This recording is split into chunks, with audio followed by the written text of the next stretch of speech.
Welcome to the Beyond the Bucket Show, a podcast centered around optimizing all lives' buckets. We all have buckets we are balancing: coaching, entrepreneurial ventures, family, passion projects, and health. Let's all take this journey together and become bucket fillers. And here's your host, Chris McSwain. Welcome back to Beyond the Buckets. Another great episode.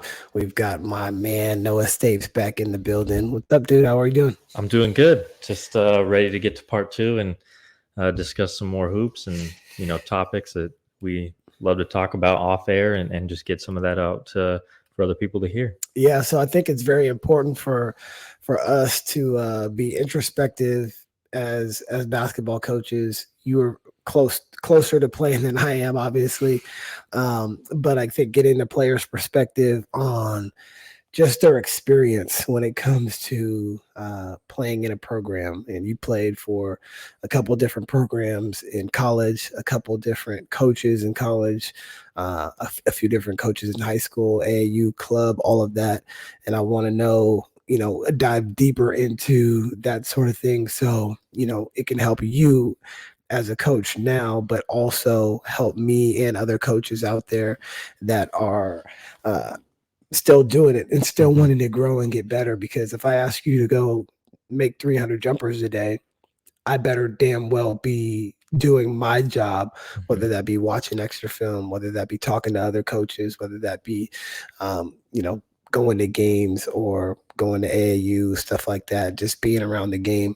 So that's kind of what this conversation is going to be about today. Yeah. Like you said, I played for 3 college coaches, and they were all different. I had a really strict, as far as like on the court rules about, we're going to run this offense. And, when you catch the ball on the wing, there's, you're looking post, you can maybe drive baseline.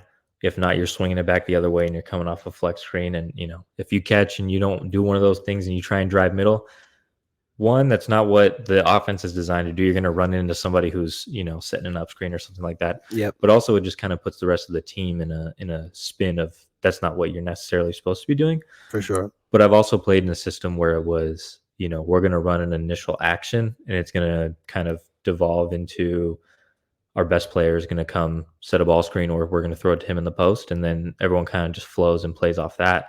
Yep. And I was lucky enough to play in both, got to learn kind of what was expected in both and how kind of to fit my role into each one of those different ones.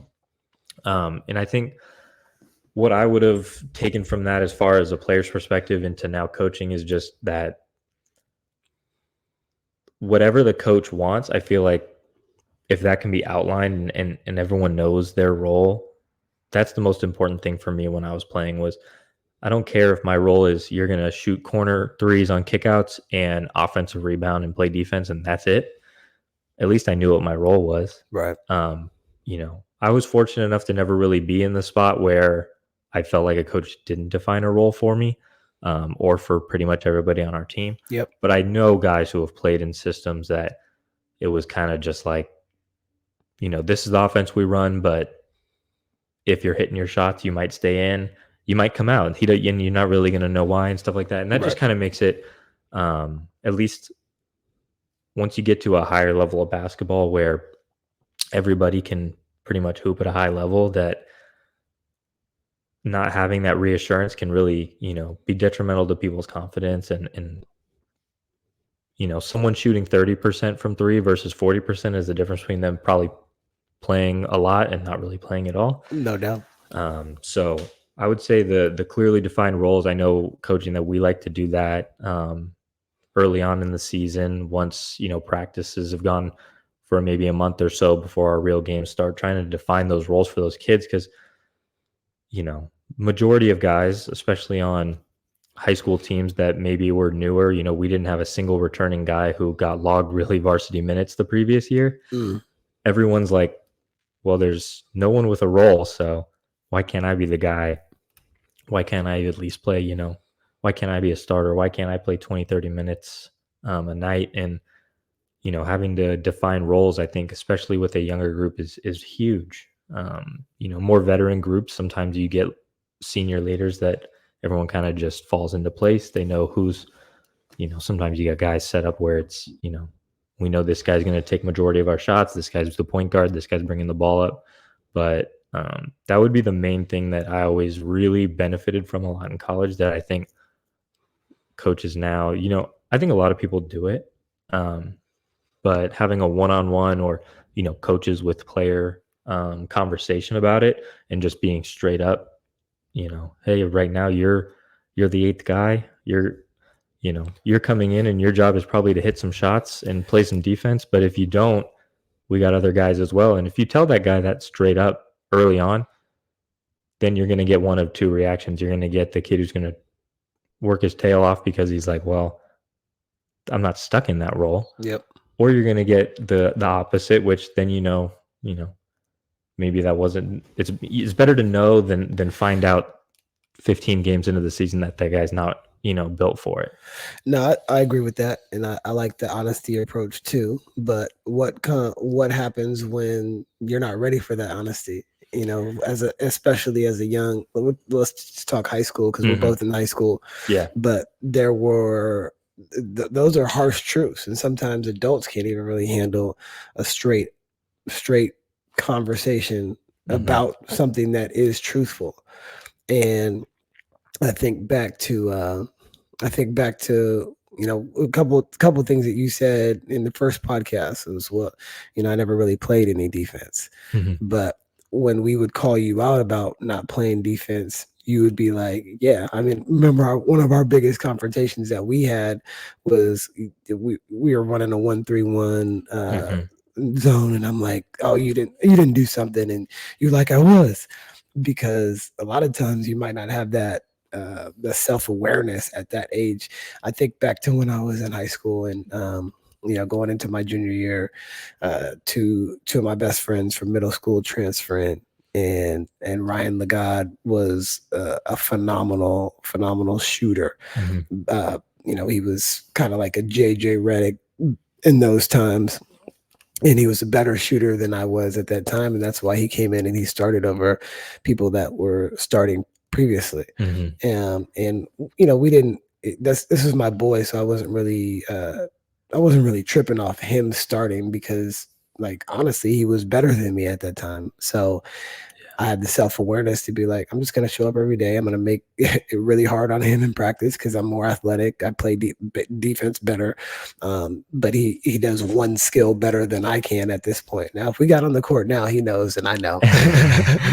But yeah, so how do you come to a 16-year-old kid that thinks they know everything? Because my 6-year-old kid thinks he knows everything right now, and be able to tell that harsh truth and still be able to, like, how is that received when somebody tries to hold you accountable like that? Yeah, I mean, firsthand, we did it this year. We had a bunch of new guys. We had a shifting starting lineup this year between a few injuries. Guys coming back. But let's double tap on when you were there, when you were playing, when somebody had to hold you accountable to that. Yeah. When you, as an adult now, can be like, look, I know I didn't play no defense in high school. Right. And that wasn't going to fly, obviously, when you got to the next level. Right. And I think that's partially why my transition into college was probably a little bit harder maybe than it could have been.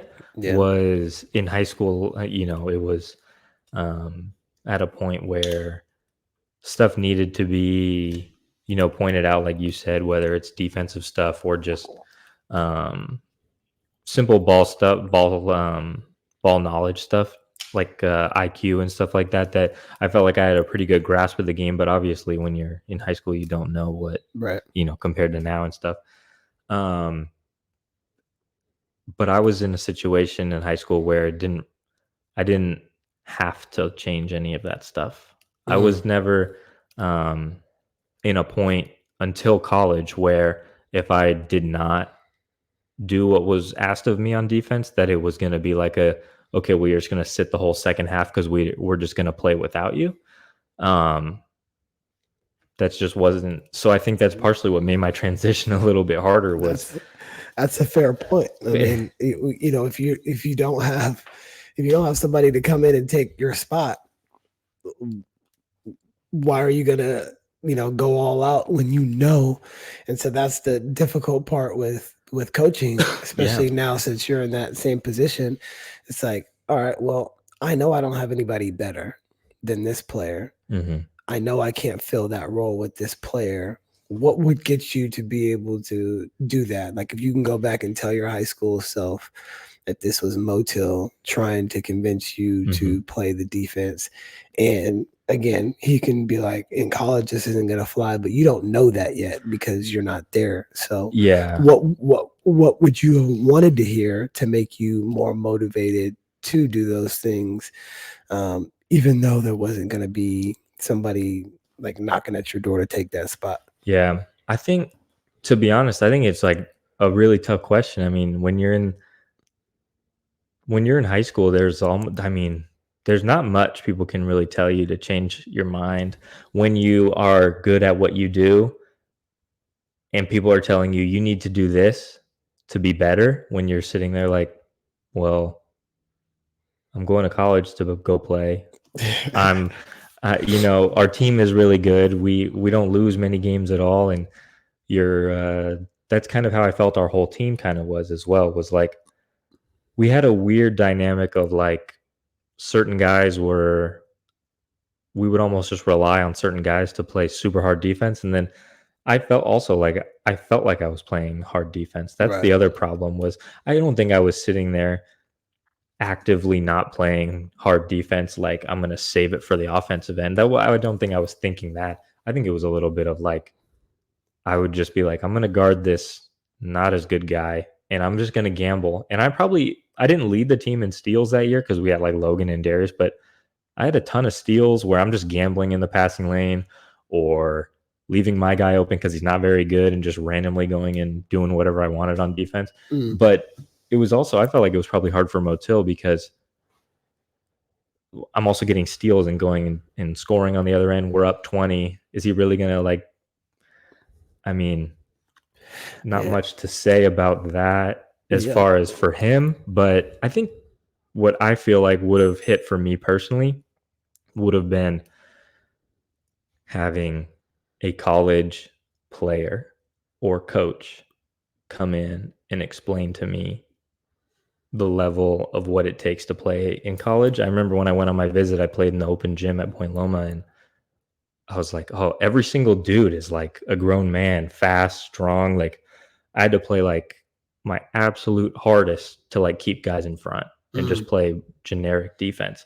And I remember like that I came back from that and I was like, wow, like next year it's going to be like way harder. And then I played my whole senior year and at St. Francis, and then moved on to Point Loma. And I think we're getting a little more accustomed to it now because I think kids are way more skilled than even when I played. I think the jump from 10 years ago when I got to high school until now, the skill gap for the average kid is a lot higher. Right. I don't think the average 5th best player to 8th best player on most of those WCL teams was either a big guy who was just like a football player that was strong, play hard defense, get rebounds, or a guard version of that.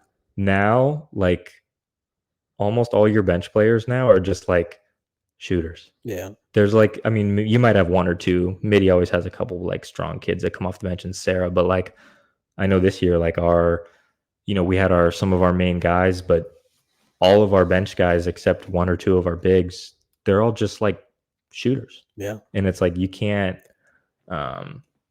if we, you can't just leave those guys open like we kind of were able to before. Right. And then the on-ball creation from kids is, whether it's good for team basketball or not is probably up for debate, but it's definitely better than it used to be as far as dribble moves and stuff. Yeah. As far as guarding one-on-one. But I think hearing it from someone that's not your everyday coach is something that's just always impactful. It's kind of, yeah, I guess that's similar to being a parent too. If somebody else tells your kid something they sometimes listen. Oh, yeah, they told me to do this. And it's like, well, I've been telling you to do that for a really long time.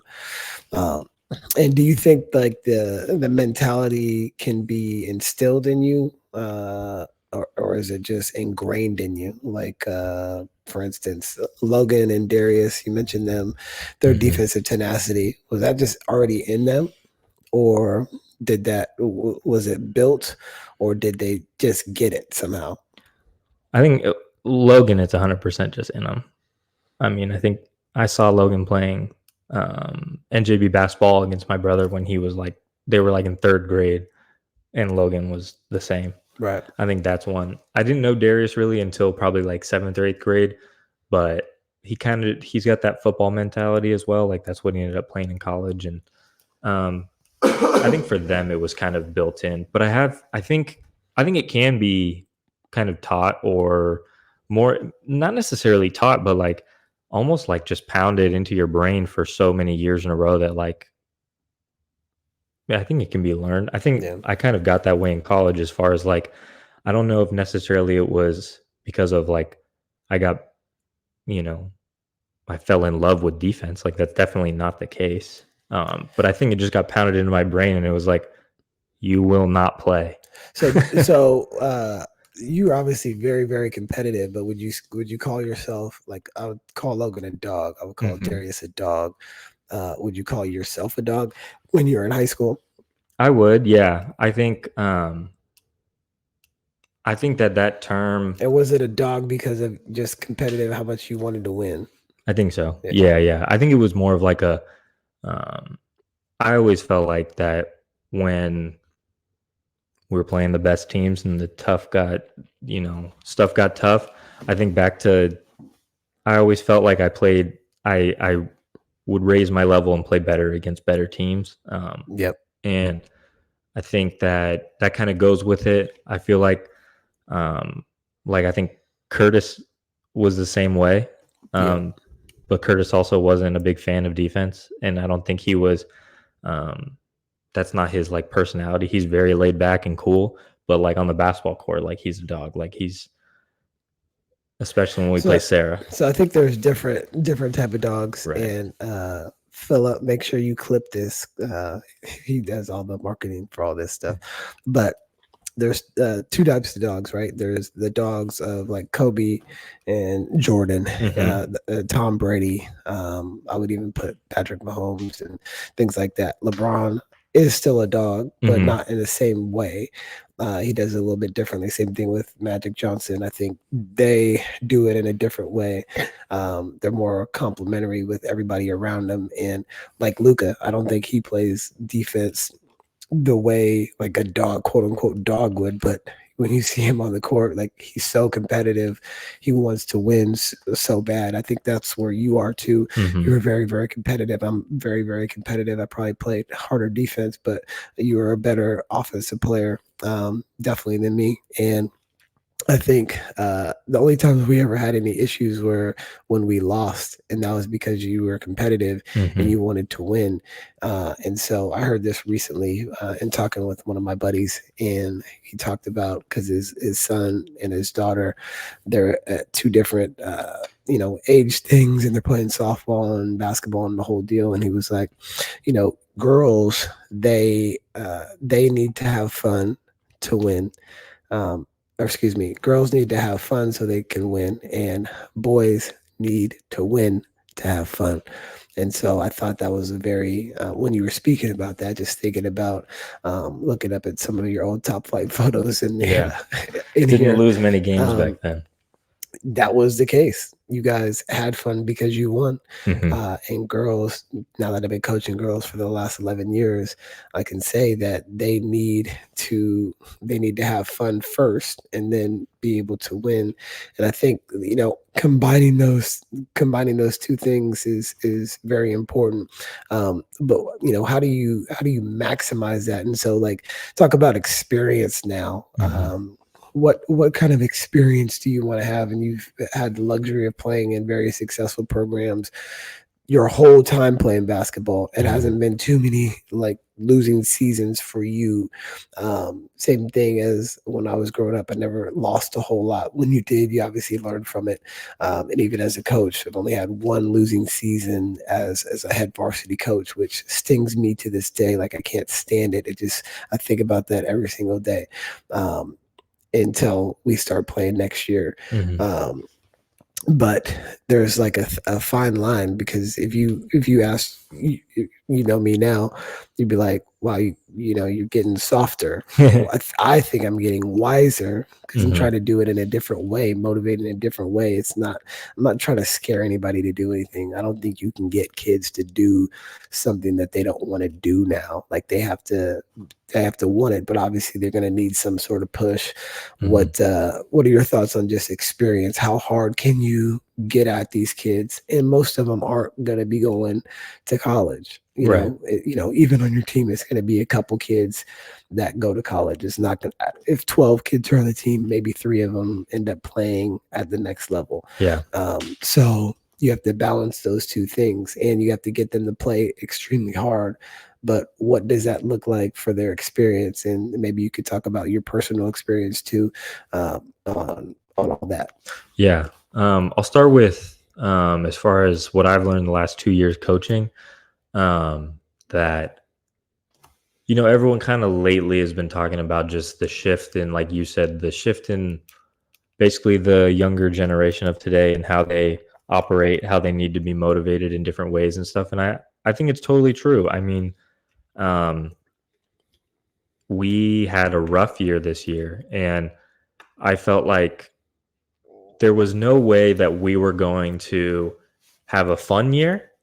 But I think we kind of were able to maximize it in the fact that when you do get those wins, that those are celebrated as big accomplishments, and kind of putting into a scope of being able to celebrate a win when you don't have many, but also not using that as we accomplished our goal. And this year was hard. We won one game in our league, and it was early on in league, but we were like, really, it was a really good game. Ended up beating Valley by like 2 or 3 points on the road. Huge victory for us. We celebrated, and then it was, hey, we're on to the next game. We got to do this, this, and this. And I think that with the way that the younger kids now are, is that it's not going to be the same, as far as if you continually get on them about everything that we're not doing correct, that it's not going to make as much of a difference versus being able to point out what they do like. We had one-on-one conversations a couple halfway through league with each kid, just check in with them, see where they're all at. And a couple of them, even when we were on our road trip down to San Diego in the preseason, told me they were like, they were way more open about, hey, like, I appreciate it. I like it. Makes me feel good when I do something well and you guys, say, hey, that was good, blah, blah, blah. And I think that was a little bit, I was surprised when I heard that from some of those kids, because they know that they did well. The whole team knows that they did well. Right. But I think the affirmation and confirmation of what you did was right from the head coach, especially, or from the assistants, it can go a long way. No, I agree with that.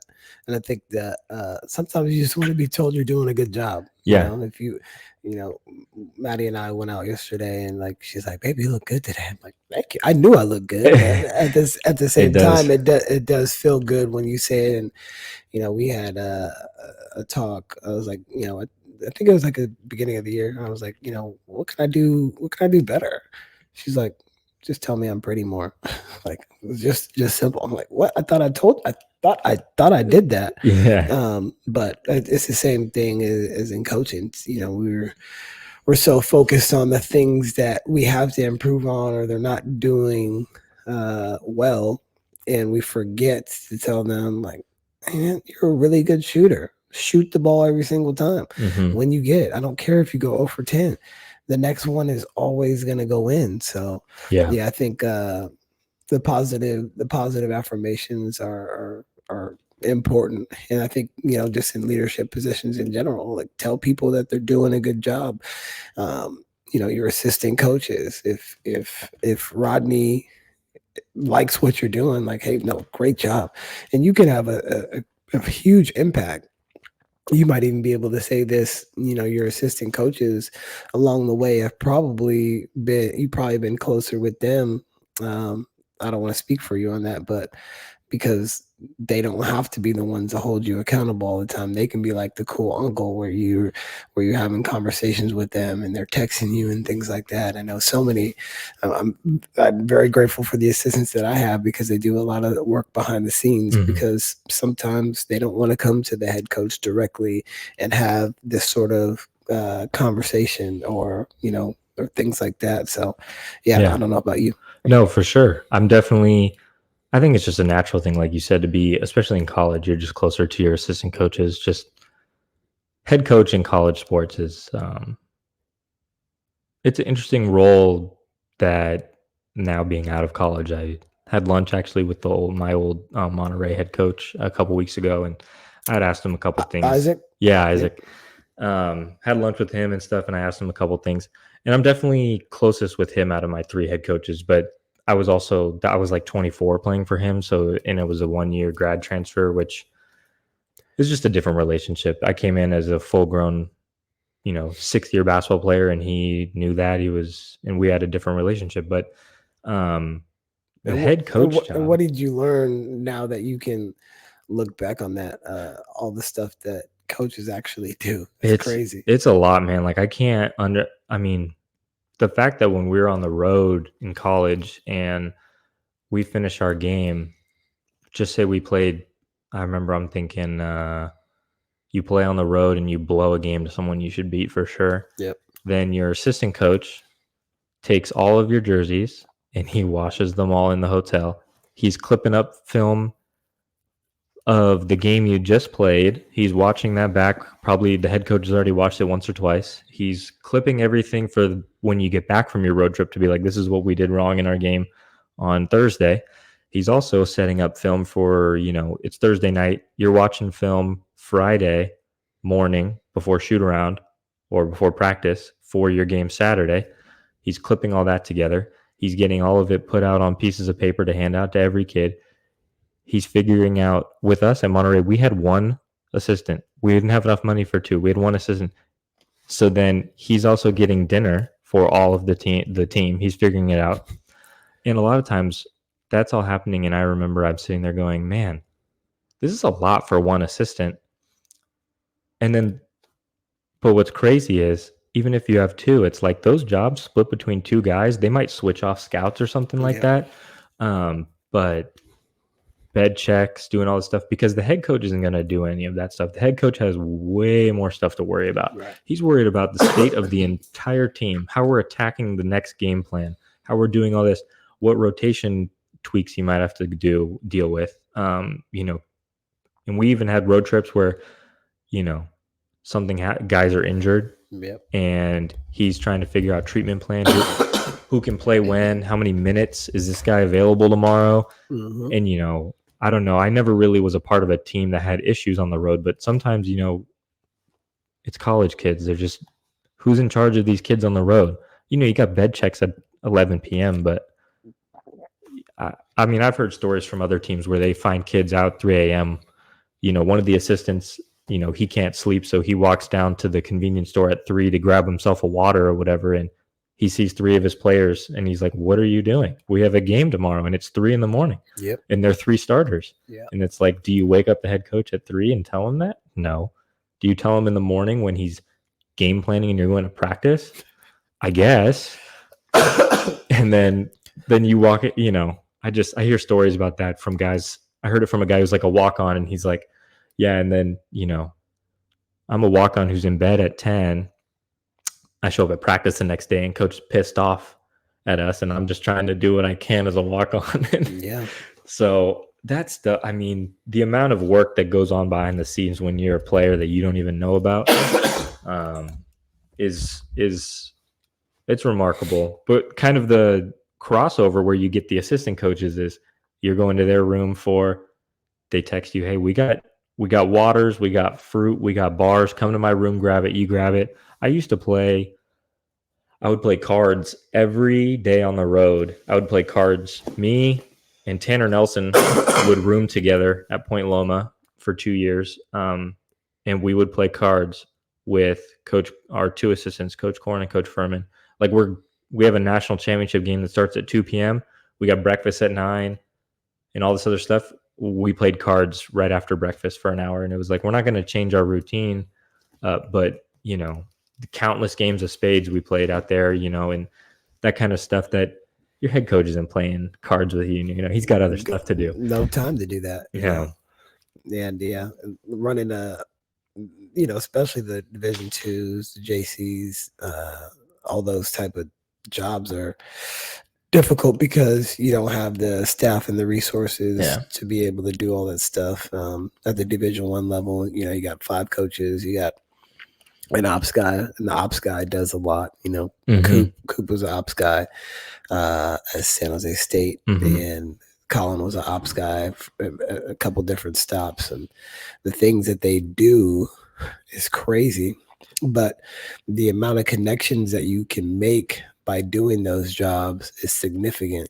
Coop and Colin and a lot of those guys that have been at that level, all the ops guys talk to each other. Yeah. And so trade film, do whatever you got to do. And you talk to all these people, where can we go to get this? Where's the best place to get this? Where's the best? And then you meet a lot of people that way. So that's really one of the positive things about it. And, it's a thankless job a lot of the times, but you get those certain moments where you're just filled with gratitude. Like Ashley, we had a fundraising event called Quest Ball, and I wasn't able to attend because we had a family birthday thing to go to, and I get this video that Colin sent me about Ashley talking about who the most impactful person was at her time at Valley Christian, and she talked about me, and she sent this 1-2 minute clip, but I'm sitting in there with tears watching it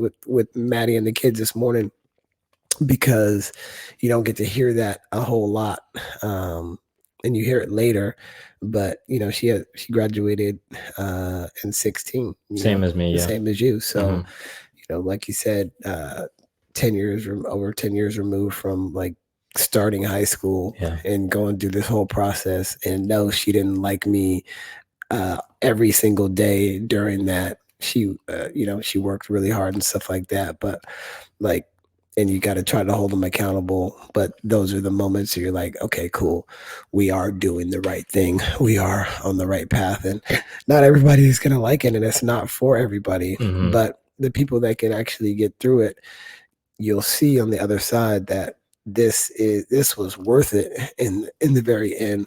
And sometimes it really sucks. It sucks to be in the moment and having to go through all this difficult stuff. But that's where the most beautiful things come from, is going through the struggle and fighting through it and finding a way. And that's why it's so addicting too, when you can actually conquer something, get people to believe in themselves. That's why everybody has coaches. Tiger Woods, LeBron, even all the best, even business people, executives have executive coaches. Yeah. Because you need somebody to pour into you to get more out of you. Yeah. No, for sure. I mean, like what you kind of said about doing something difficult. I mean, accomplishing something hard is so rewarding. And I think it kind of just gets you like a little bit of a rush of endorphins and stuff going on in your brain, where it doesn't happen when you do something easy. It's kind of like when you beat a team by 40, you feel good. You got to win. When you come back, like when we beat Valley last year, that game was awesome. I was pumped up after that game because we were losing. We took the lead. They cut it down to 2. We almost blew it. We end up winning the game. That's way more fun than when we played, I don't know, Hayward in the preseason and we beat them by like 25 or something. And it's like, all I thought about the rest of the night after the Hayward game was what am I getting to eat? What am I doing tomorrow? After the Valley game, all I was doing was replaying the game in my head, thinking back to everything. You want to go back and watch that film? I've never watched the film of a game we win by 40 and been like studying the film and stuff like that. It's like you can learn a little bit, but when you watch the games of when you have a really, really close game, those are the ones that I love rewatching. Right. And stuff like that. And going back to what you said about connections and stuff, I feel like just from playing, I was fortunate enough to play 6 years of college basketball because of COVID and redshirting. I feel like I have so many connections just from playing through coaches. Like it's, I either have someone's number or I have really easy access to get someone's number. Like, when we have guys, it's not really, it never comes up at St. Francis for us because Rodney has more connections than probably anybody I've ever met as far as basketball. Yeah. But, I can call or get a hold of probably every Division II basketball coach in the West, in the West region. I mean, almost all the Pac West coaches, I still know all of them. And the CCAA guys, most of them, some of them have moved to different schools, but even some of those GNAC coaches, like the Fairbanks coach, his son played at Fairbanks the same year I did. That guy was best friends with a kid on our team at Point Loma. So like if I wanted, Coach Sparling's number, I'll just call my buddy at Point Loma. Hey, can you give me Sparling's number? Yep. And it wasn't really anything I did except just being around all of the stuff for 6 years. And I can't imagine the coaching connections that come out of that and how many people you can work with. I mean, the perfect example is Rodney. He's been in basketball coaching for, I don't know, probably like 40 years or something like that. And every guy, we went down to San Diego to play in the Torrey Pines. And one day as we drove down, we stopped in LA and practiced in some random gym. And he didn't even, it was a new coach. He didn't know, I don't think he knew the new coach. He knew the athletic director or something like that. And I was like, at some random high school in LA, not like a big school that I'd heard of, some random high school. Right. And he's like, yeah, I knew that guy from 19 whatever. And just stuff like that. And the way that basketball can kind of, connect people like that is pretty cool. And being able to kind of experience it firsthand a little bit. And just seeing it also just grow. Right.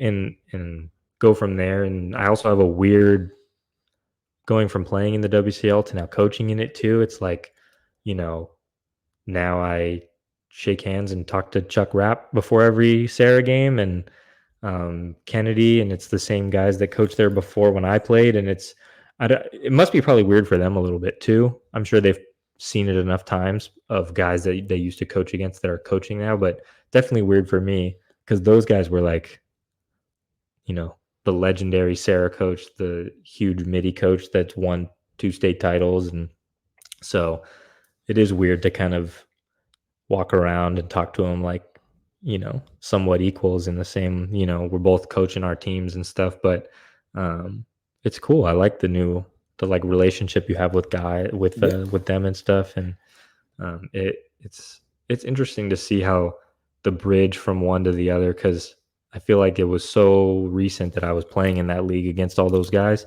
and then now it's, I'm pretty sure weird. Tim played for Chuck. Right, he played at. I don't know, when did Chuck get the job?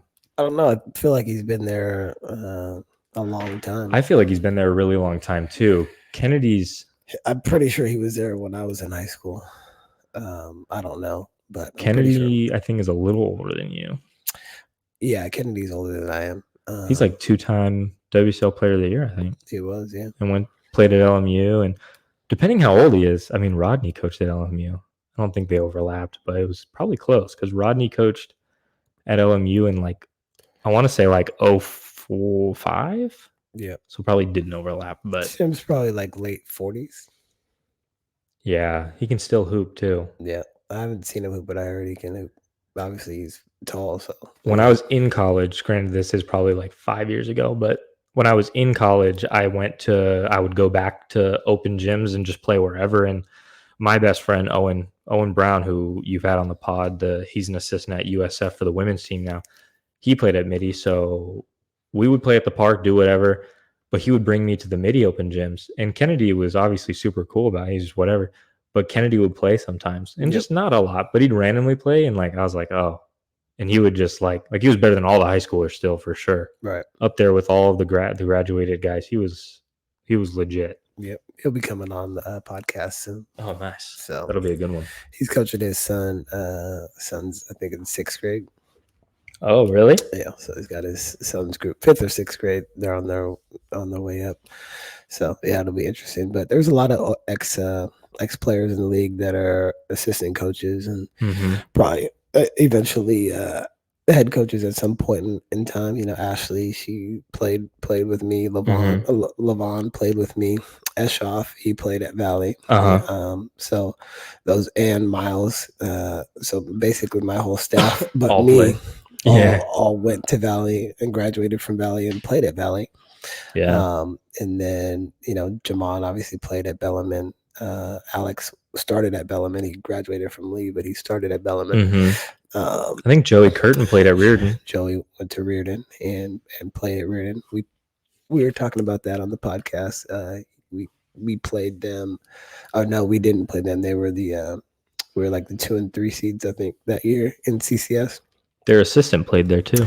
Their assistant played there, and Tofi, your other buddy. And Kareem played at SI. Yep. So and Tim was in the WCL, played at Sarah.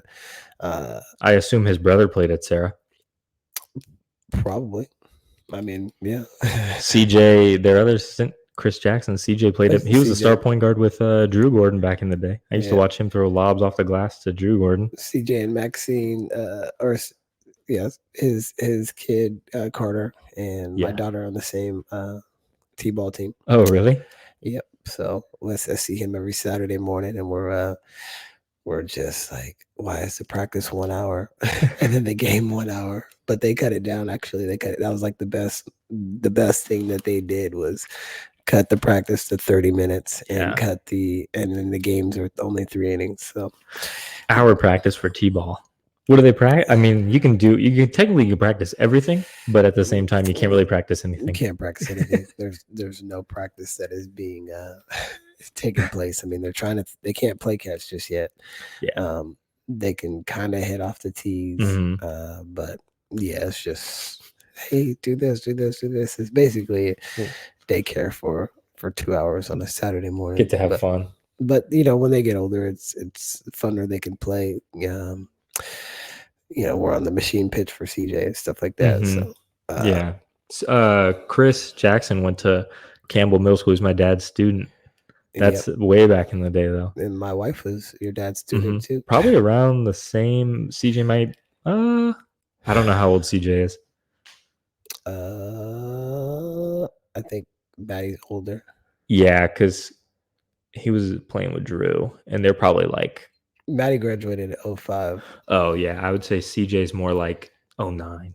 But they're close. But yeah, back in the Campbell Middle School days. Yep, he's a good dude. I like him a lot. Yeah, he'll be a head coach one day for sure. He's so cerebral. I feel like he could be like the point guard. He could be the guards coach on like an NBA team. Like I feel like it is from, you know, a lot of it's from me watching him play. Right. But I just remember being like, man, if you're that, especially because he was smaller in high school, if you were that small and he was the starting point guard at Midi dominating on like state level teams, dude's got to be, you know, his IQ was very high. And their guards are always very, very high IQ guys. Their whole team is. I know it stems from Kennedy, but you know, CJ kind of gets them locked in, their guards for sure. 100%. Yeah, we have good conversations. I like chatting with him because it kind of gives me the insights on what they're doing and how they're doing it and stuff like that. So it's cool. Yeah. Anything else on tonight's podcast here? I was gonna ask what you thought about you talked about how, compared to maybe when I played for you in middle school into high school all the way until now, that you've gotten wiser, and maybe from an outside perspective or from someone who played for you a while ago, you would say that maybe I've actually think a lot of the girls say it to you. Actually, some of the first girls teams, they'll come back and tell you that you're soft on all the other girls. Yeah, for sure. Do you think that transition would have happened if you had stayed coaching boys the whole time? I think it's inevitable. I think change is inevitable. You have to grow and change with the times. You can't do things the way you used to do them. Just if you don't update your iPhone, it doesn't work the same way. And I think that's just like coaching. It's not going to work the same way. And if you're not thinking about what the next wave is going to be, everybody's talking about AI and that sort of thing. You have to be thinking about the same thing. The same offenses that you may have run back then are not the same as they are now. The spacing is much different. You look at UConn and they're looking at a lot of football concepts about spread. And Coach Hurley was on JJ Redick's podcast talking about what he saw. Oh, they go trips to the right, or Shanahan, how he gets his zone blocking schemes. How can you incorporate that in basketball? And it's just about finding different things. How can you be a little bit better? And then, you start doing. But I think phrasing is different too. Like, putting things simpler. Let's get a stop. What does that mean? Actually, what does get a stop mean? Stop them from scoring. Like, let's just keep it real simple. We got to stop them from scoring. So whatever that means, whatever we need to do, or just a simple way, keep your body in front of the basketball. How we play defense, keep your body in front of the basketball. If you can do that, and we don't have to bring a second body to the ball, we can keep, we can play straight up. Because if I can guard you by myself, I don't need any help. They're going to struggle to score. If I can put enough pressure on you to not want to have the basketball. But yeah, I think, and, you just, and back then, I was kind of an a-hole when I was coaching you guys too. But I mean, you guys could deal with it. Yeah. But a lot of you can't deal with that anymore, and all my coaches were a-holes growing up. So what do you become now? But you just think about, so my dad wasn't in my life, basically the majority of it. But my son has his dad, and daughter have their dad every single day. And they're always going to have that. It's a change. You have to change with it. Just because you saw something doesn't mean that it was right. Just because my dad wasn't there doesn't mean I'm not going to be there. Or just because my coaches were a-holes back in the day don't mean I need to be one. I need to be who I am. And so you just change with the times and get better, and you learn. You learn from certain things. How could I have approached you in a way? Because I know, knowing now, like, all you want to do is win. That was it. Like, how can I identify that situation and approach it and be like, no, this is the reason why you want to win. All right, we got to do it this way. And it's the reason why. So yeah, I would just say, just growth. Everything changes and you get better, and you learn from your mistakes. You learn from others. You learn from talking. You learn from interacting. I'm learning from you. Like, damn, this from a player's perspective. What would you want to see? And how would you want your coach to be? So yeah, that makes sense. But I'll ask you, like, because you've had multiple coaches and now you can form your coaching style based on all of these things, playing, being around the game, seeing so many different people, and now you can adapt your coaching style to however it is that you want it to be. So what type of coach do you want to be as we close it out? I think a mixture of a couple different styles kind of is what I feel like. I always felt that when we would watch film or something on a game and we would highlight, the bad stuff that went on during the game, I always felt like when stuff would get highlighted that you did that was wrong or bad, that was strictly outcome related versus effort or process related, I always felt like this is kind of dumb. Like we're not going to sit there and watch film. I'm not saying we were watching and you miss a three and the guy's like pissed at you, but like he would be mad about, you go to box out a dude who's 6 inches taller than you and he jumps over your back and grabs the ball and, it's you need to push this guy out farther, and it's like this dude outweighs me by 50. It wasn't like I just let the dude go right past me. That's a good point. That's a very good point. Like the process over the outcome. Like Yeah. you could close out on Damian Lillard, but he still drains a three, and your hand is literally right here on his ball hand, and like there's nowhere for it to go, and he just still drains it. Yeah, he still makes it, and we would have film sessions, like that, and sometimes it's to prove a point about something else, which is fine. But yeah, or if something's happening and the coach pauses it and he points something out that's happening in the split-second frame, and I remember it would be like you didn't turn your head to go block your guy out, and the ball is just releasing out of the shooter's hand, and he pauses it and looks, and he's like, you're not looking at the guy. He plays it, and right as he plays it, your head turns to go look, and you're like, all right, like, and that stuff is kind of like point driven to just nail down the point. But as far as like in practice and stuff, when I'm coaching at St. Francis and stuff, I really,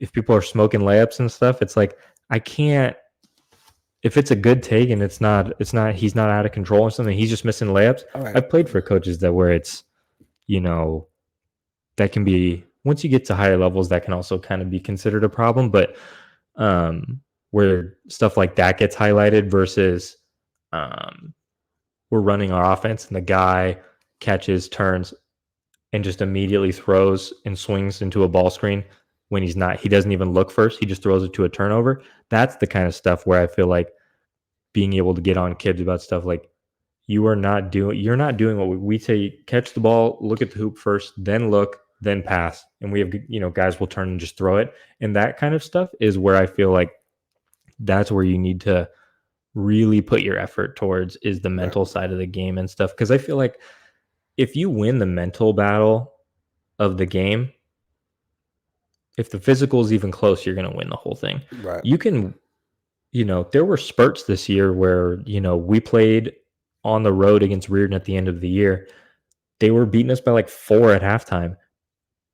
They have like 9 Division I players and we don't have any. And they were winning by like 4 because they just kept turning the ball over. They'd leave, one of our guys wide open for 3 because they'd try and get a steal, whatever. And it's like, that game should not have been ever close at that point. Second half, they locked in. It was fine. But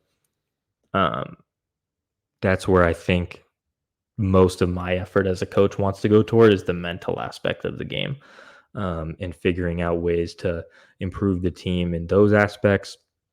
The physical side will come. Every kid now has a trainer. They're all going to have their skill sets, and it's going to be my job as the coach to hone their skills into how it fits into the offense of how we want to flow our system. But,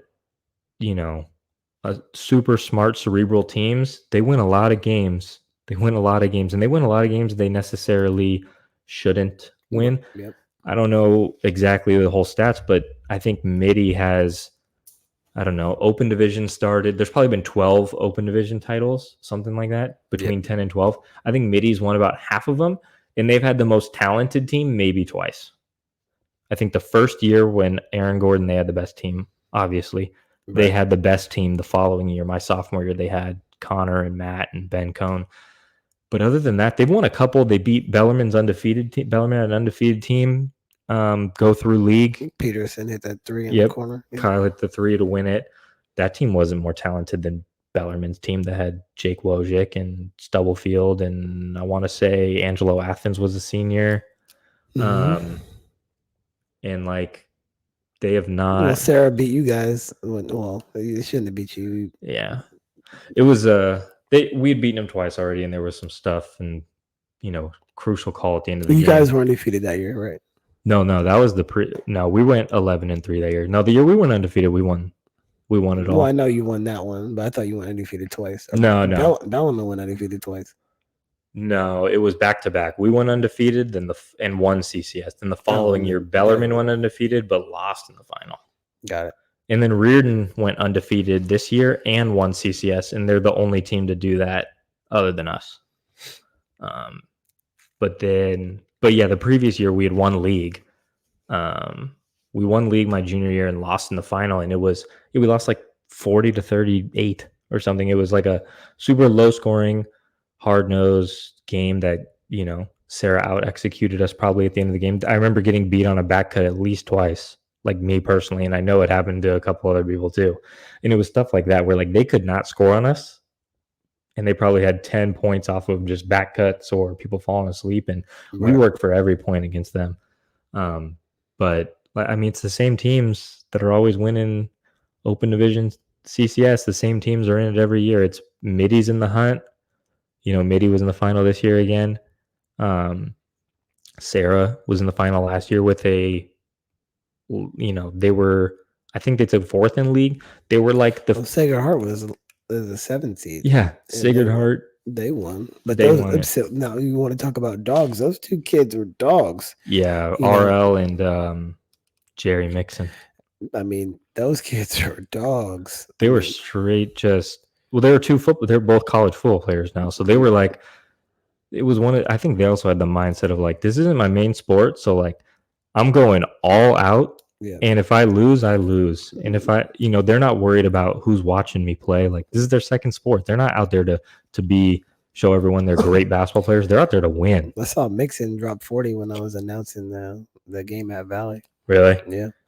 So every now and again you get those outliers where the teams just have a couple dudes that are really, really good. So, but the mental aspect is where I feel like that's where I excelled, at least in college, because when you get to that level, when you have my athleticism, that's not going to be the way that you keep going. So that's kind of how I kind of model it off of coaches that I played for, the scouting departments for certain programs I had, and the attention to detail. And then if it's in the if eventually I'm coaching the WCL as a head coach, I'm also going to take what I learned from, all the coach I played for, obviously Motel, I'll take a ton from him, but then just watching how other teams operate, the teams that win the league all the time, St. Francis, Bellarmine, Midi, taking what I can from them and stuff, and kind of molding it all together and trying to make the best product I can from all the different people I've learned, from going all the way back to, AAU days, and how we had a lot of talent and you had to kind of corral 10 kids that were all studs on their own team and figure out how to push that into a team that could win a bunch of basketball games. Like, that's not easy to do. No, you weren't easy to coach. Middle school and early high school days that's when middle school especially is like, literally, I've never played a guy that's better than me in my life. Yeah. When I was in 8th grade, I'd never played someone better than me. Yeah, and then all the guys then we teamed up with all the guys that were close, or in the same category as you. Oh yeah, Carter and John and all them, Peter obviously, and everybody. So, and your whole West San Jose and JB team. Oh, yeah, I know. Jace, we played in a men's league too, by the way. That was fun. Which was fun. Did we have any close games? Was any game close? The championship was close because you weren't there. Jace wasn't there. We played in the final and we rolled in with 4 dudes. It was me, AJ, Kyle DiMattei, and Franchon. And we were going to play 4-on-5 because we had already beaten this team twice. And my parents came to watch. And then the other team showed up with like 3 dudes who were not on their team. And so my dad played. And he just had like his tennis shoes on, and we just played zone, and he just was on the bottom on the left side, and he got some rebounds for us and stuff, but I think we won by like 10. It was kind of close though. They brought in some random, this was a dude way bigger than me and huge. But we got to get another one of those leagues. Our Valley team, we won the championship, but we lost 1 game, and we were like, what? But they were good. Like, they were good. Where was the league at? San Jose High. It was Zog, but it's just not well run. So Zog, I'm sorry, but even the one that we were in, it's not. Yeah, like, my mom's flipping the you have to do your own score. Like, invest in the league, it would be a lot better. Yeah, my brother's playing in one. There's a dude doing the book. Oh, really? Yeah, my brother. I went to his game on Wednesday. Is it at Campbell? No, it's at it's up in Menlo at that like facility which he's playing with his work buddies. Ariaga Center? Yeah. He's they were the 8 seed. They made there's also like 12 teams in the league. Some to do stats, all that. They made the playoffs as the 8. They snuck in and then they upset the 1 seed last week. And Oh, well. so he's Next week we gotta. he's trying the to. quarterfinals. And he said they beat that team last time they played too. So they're gonna. He didn't ask you to play. It started. He didn't want you to play. He didn't ask me to play. He told me he was going to play in it, but it was like through work guys, and it started back in like February. No, okay, you couldn't. So I couldn't play, but I wanted to. I went and watched him play a couple times though. He was cooking out there a little bit. It's good. Well, everybody, I think we went off topic, but it was a good conversation nonetheless. So thanks for tuning in, and we'll see you next time. Thank you for listening to the Beyond the Buckets podcast. Please remember to subscribe, rate, and share the show with your friends. And until next time, take care.